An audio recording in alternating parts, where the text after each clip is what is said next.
Comment voulez-vous, quand vous manquez, quand vous avez fait des choix, que vous avez fait des choix de carrière, des choix de rencontres, des choix d'environnement,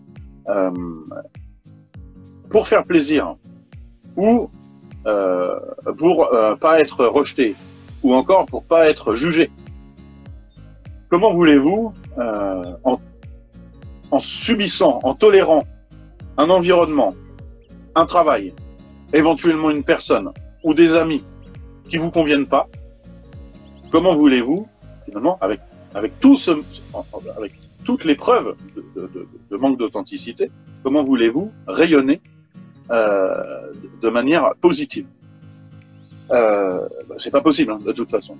C'est ce qu'on appelle, finalement, on se retrouve avec, après avoir manqué de clarté dans nos décisions, après avoir manqué d'authenticité dans toutes ces décisions, on se retrouve à être cloisonné de toutes parts, hein, que ce soit le professionnel, le personnel, le social et éventuellement le loisir, hein, parce qu'on peut aussi suivre des loisirs qui nous correspondent pas, mais pour accompagner des copains, pour pas être rejeté justement par ses copains ou peu importe. Ça a été mon cas, attention, hein, j'ai été faire du foot alors que j'aimais pas le foot, hein, mais pour continuer à traîner avec des copains. Donc, je suis pas en train de juger ou de critiquer qui que ce soit. Je suis en train de juste d'expliquer qu'on se retrouve par un manque d'authenticité, cloisonné de toutes parts, dans un environnement qui devient nocif.